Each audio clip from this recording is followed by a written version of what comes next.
Question अब आपसे करना है और इसी पॉलिटिकल सिस्टम के ऊपर करना है जिस तरह एक वहां पे बात हुई। इंडिया का पॉलिटिकल सिस्टम लार्जली स्टेबल है, डेमोक्रेटिक ट्रांजिशंस हो रही हैं, लेकिन इसके साथ साथ ये कहा जाता है कि इंडियन जो डेमोक्रेसी है वो इलिबरल है। वो कहा जाता है जी कि हिंदू मेजोरिटेरियनिज्म है। ये कहा जाता है जी कि फॉर इंस्टेंस सिविल लिबर्टीज नहीं है, मीडिया खतरे में है। जिस तरह एक इंटरनेशनल कम्युनिटी सारा वो पोर्ट्रे करता है, एक स्ट्रॉन्ग डेमोक्रेसी हो तो है ही है इंडिया के अंदर। और जिस तरह प्राइम मिनिस्टर मोदी जो है वो बार बार इलेक्शन जीत रहे हैं, तो एंड पीपल हैव ट्रस्ट। और आप देखें कि इंडियन जो डेमोक्रेसी है उसके मजबूत होने के बाद इंडियन इकोनॉमी भी जो है वो तरक्की कर रही है। अगर कोविड आया बीच में, हालात खराब हो गए, लेकिन पॉलिटिकल सिस्टम इतना स्ट्रांग था कि उसकी वजह से किसी किस्म का नहीं हुआ और इकोनॉमी जो है वो उसने शूट किया। ये जो एक ओवरऑल इंडिया के बारे में ये जो इमेज है या जो एक चीज है, इसको इंडिया कैसे देखता है? क्या आप समझते हैं कि ये इंटरनेशनल कम्युनिटी डबल स्टैंडर्ड से देख रही है, या क्या आप समझते हैं कि देर आर फॉल्ट लाइंस जो सिस्टम के अंदर हैं, जो मौजूद हैं सिस्टम के अंदर? कि एक ये भी कहा जा रहा है कि जो पाकिस्तान तो इस्लामिक स्टेट है और हम 75 साल से इस्लामिक स्टेट है। इंडिया के अंदर ये कहा जा रहा है कि इंडिया जो है उसको अभी 2014 में पता चला है कि शायद वो एक हिंदू स्टेट बनना चाहती है। ये बहुत सारी इंडिया में ये जो बातें हो रही हैं, तो आप इसको कैसे देखते हैं? 75 साल बाद आप समझते हैं कि democracy on the track, things are running, लेकिन ये लोग इस तरह बात करते रहते हैं। How do you see this ये stability of the political system और ये जो नोशंस मैंने डिस्कस किए? चीमा साहब, 2-3 बातें मैं बताऊँगा आपको। पहली चीज़ तो ये है कि फ़ॉल्ट लाइन्स हर एक मुल्क में है, भारत में भी हैं। तो अगर कोई भी भारतीय कह रहा है कि जी हमारे मुल्क में हम लोग होमोजीनियस एंटिटी हैं और हमारी कोई फ़ॉल्ट लाइन नहीं है और हम एक-दूसरे से नफ़रतें नहीं करते, हम एक-दूसरे से लड़ते नहीं हैं, भाई-भाई की तरह रहते हैं, तो ये बात गलत है, ऐसा नहीं है, पहली चीज़, दिस इज़ रॉन्ग। दूसरी बात मैं आपको ये कहना चाहता हूँ कि जैसे कि हम लोग कहते हैं कि पॉलिटिकली स्टेबल है, there is an acceptance in India. एक जनरली देखिए बात ये है कि हमारे यहाँ भी बड़ी सारी गड़बड़ें हुई हैं इन द पास्ट। करप्शन हमारे साथ भी हुआ है। हमारे पास भी बहुत सारे इश्यूज हुए इन द पास्ट। अभी भी थोड़े बहुत इश्यूज चल ही रहे हैं इंडिया में, ऐसे तो नहीं खत्म हो गए। लेकिन overall the Indian mindset irrespective of religion is let us follow the rule of law. Generally कानून को मानना। एक और बात है चीमा साहब, मैं आपको बताता हूँ कि इंडिया इज 82-83% हिंदू है। और जैसे कि कई सारे मैं लोगों से मिलता हूँ, इंटरनेशनली बात कह रहा हूँ, राइट? एक एक तासुर है, जैसे कि एक या फिर मैं कह लूँ एक थॉट प्रोसेस है among among Muslims, many Muslims, that हमारे तो इतने सादे मुल्क हैं, 57 मुल्क हैं हमारे जो कि मुसलमान मुल्क हैं। जबकि ऐसा कुछ नहीं, हर एक मुल्क अपना फायदा देखता है, अपना मफाद देखता है, ऐसा तो नहीं होता है। बिना बिना वीजा के तो आप नहीं जा सकते सऊदी भी, आपको वीजा चाहिए, ऐसा तो नहीं कि वीजा ऑन अराइवल है। लेकिन फिर भी एक वो है।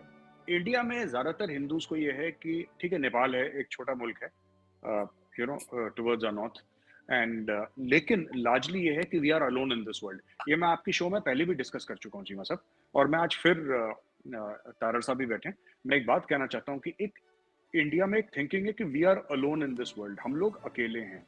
जब हम परेशानी में फंसेंगे तो कोई हमें मदद करने नहीं आएगा। अगर कोई आता है तो वो बोनस है। अगर कोई आता है हमारी मदद करता है, अमेरिका करे, रशिया करे, यूरोपियन यूनियन करे, ब्रिटेन करे, जो भी करे, वो बोनस है। लेकिन हमें उनकी मदद पे बैंक अपॉन नहीं करना चाहिए। हमें हमें अपने आप को इतना मजबूत करना है कि हम खुद के पैरों पे खड़े होके परमानेंटली चल सकें।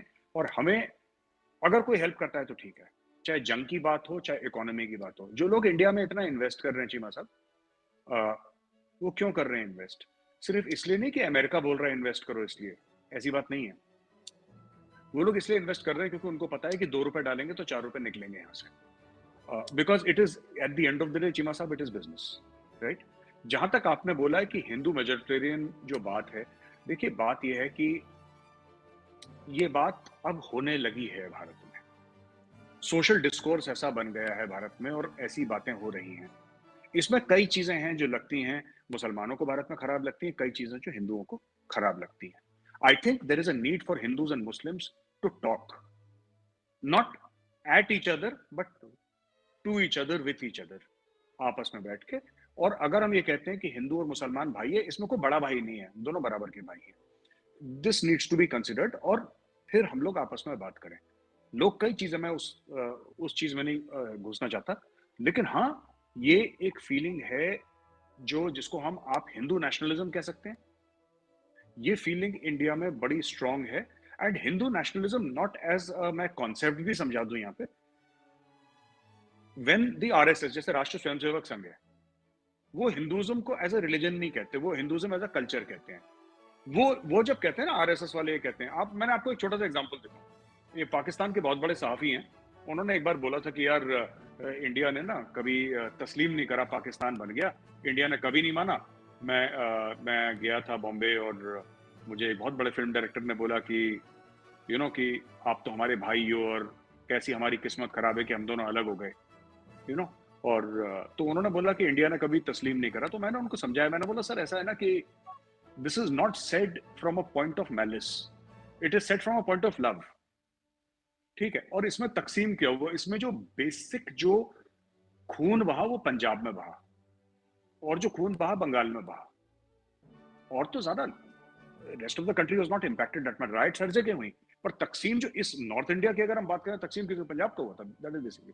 सो व्हेन इंडियंस से दिस, दे से this from a point of view of nostalgia जो होता है ना। अभी भी आपको बुजुर्ग मिल जाएंगे 80-85 साल के ना दिल्ली में, जो कहते हैं कि जी मैं लाहौर का और मैं गुजरेवाले का, मैं वहां वो they are not saying it कि अखंड भारत बना दो और पाकिस्तान को गॉबल कर लो। They are missing their house. जी हम खेलते थे सड़कों में, लाहौर की सड़कों में खेलते थे, वो एक इमोशन है, उसके बारे में you can not do anything, I can not do anything, वो उनके मन में है। अच्छा, ये जो फीलिंग है ना कि दुनिया हमारे बारे में कह रही है, ये भी ठीक है कि दुनिया, चीमा साहब ये आपने बिल्कुल ठीक पॉइंट आउट करा कि दुनिया ऐसा कह जरूर रही है भारत के बारे में। लेकिन मैं आपको बताता हूं इसके पीछे ना हमें भी जरूरत है कि हम लोग समझाएं सच्चाई दुनिया को। when the rss says when the rss says that muslims are also hindus, आप देखिए धर्म और पंथ में फर्क होता है। मैं आपको इसका थोड़ा सा सिमेंटिक समझा दूं। धर्म मजहब नहीं है, पंथ मजहब है। Dharma is a way of life, right. हमारे एंसेस्टर्स कॉमन हैं, यहां से कोई अरब से नहीं आया घोड़े पे, कुछ आए होंगे सेंट्रल एशिया से, कोई पठान आए होंगे, सब इसी मिट्टी के हैं।